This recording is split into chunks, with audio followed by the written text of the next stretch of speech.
बच्चों ये काफ़ी इजी क्वेश्चन है, कंफ्यूज नहीं होना है। इसमें बहुत ही दो ही कॉन्सेप्ट का यूज है। चलिए हम लोग क्वेश्चन पढ़ाते हैं। 3 आइडेंटिकल व्हील्स, ये 3 आइडेंटिकल व्हील्स है बच्चों। डायमीटर है 7 सेंटीमीटर। डायमीटर कितना दिया हुआ है? 7 centimetre. 7 centimetre inserted in a rubber belt. ये क्या है? रबर बेल्ट है। ये जो पोर्शन आप लोग देख पा रहे हैं ये रबर बेल्ट है, जो कि इस तरीके से आया है, ठीक है, as shown in the figure. Then the length of this belt is, आपको इस बेल्ट का लेंथ बताना है। तो बच्चों इसे अगर आप लोग ध्यान से देखें तो इस रबर बेल्ट को हम लोग 3 पार्ट्स में डिवाइड कर सकते हैं। देखिए ये यहाँ से यहाँ के पार्ट जिसको हम लोग ए बी बोल रहे हैं, और यहाँ से यहाँ का पार्ट स्ट्रेट पार्ट जिसे हम लोग सी डी बोल देंगे, ये एक स्ट्रेट लाइन को शो कर रहा है, और ये क्या हो जाएगा? ई एफ हो जाएगा।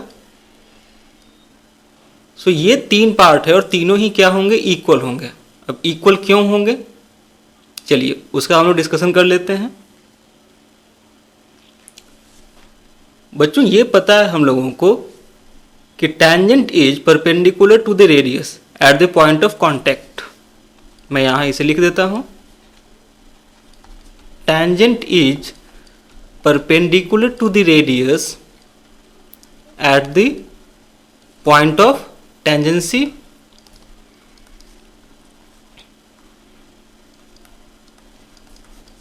और इसी पॉइंट ऑफ कांटेक्ट को हम लोग टेंजेंसी भी बोलते हैं। चलिए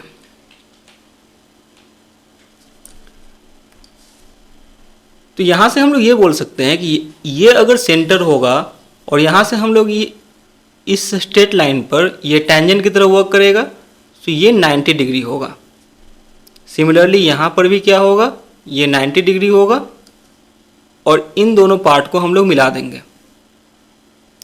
यहां से यहां का पार्ट क्या होगा? 7/2 हो जाएगा, और यहां से यहां का पार्ट भी आपको क्या होगा? 7/2 होगा। विच मीन्स इस सेंटर से लेकर इस सेंटर तक की लंबाई क्या होगी? 7 सेंटीमीटर। मैं इसे यहां पर बना दूं, O से लेकर O डैश ये कितना है? 7 सेंटीमीटर। अगर इसे हम A और B से रिप्रेजेंट करें, अब ये 90 डिग्री है नीचे बच्चों, और यहाँ भी आपको क्या है? 90 डिग्री है।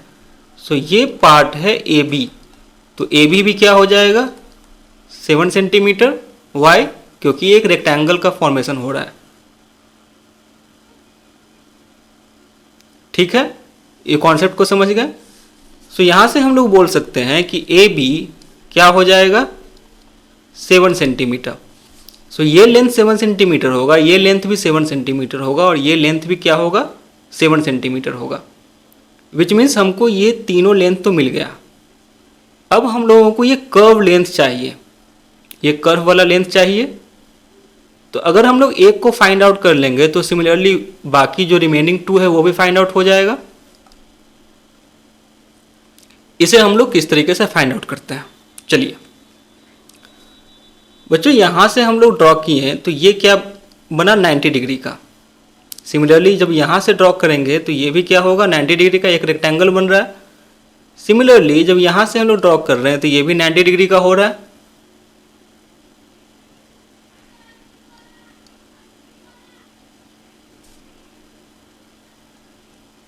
चलिए मैं सारा ही ड्रॉ कर देता हूं। ये भी 90 डिग्री का होगा, और ये भी 90 डिग्री का होगा। इसे आप मिला सकते हैं।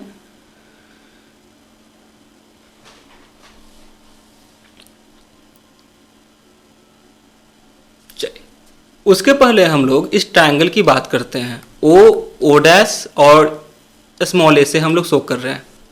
सो बच्चों ओ और ओ डैश की लंबाई क्या थी? आप लोग यहां देखेंगे 7 सेंटीमीटर।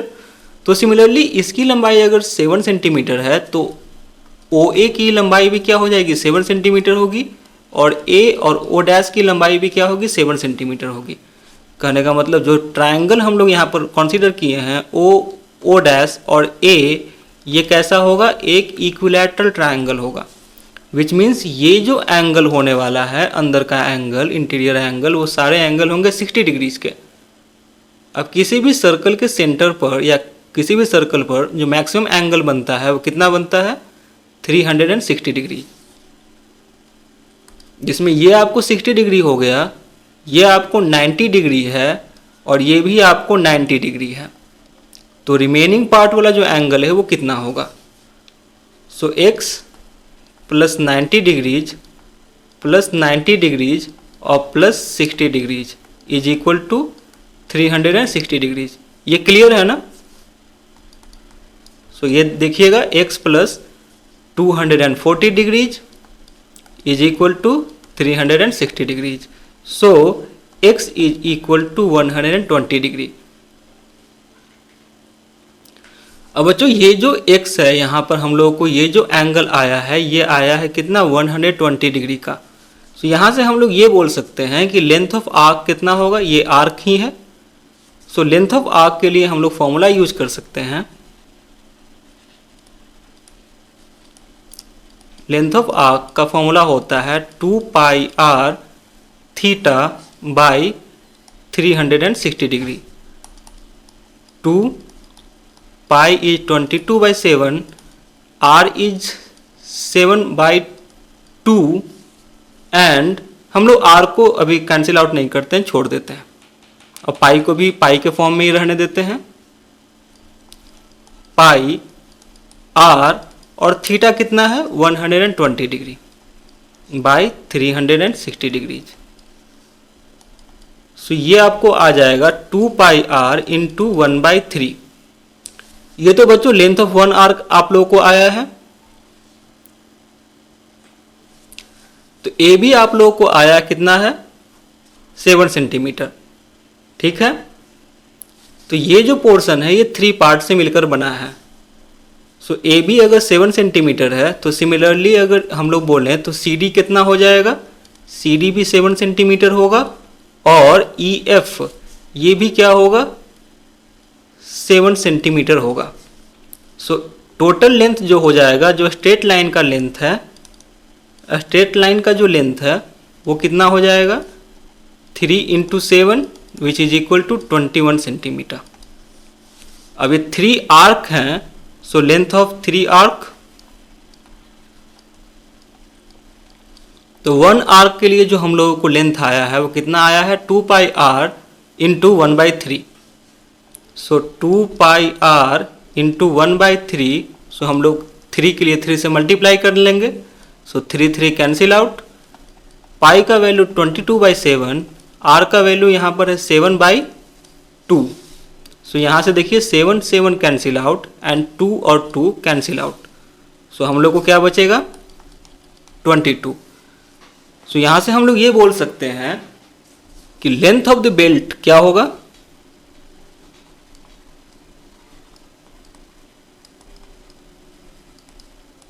ये होगा 21 plus 22 which is equal to 43 centimetre.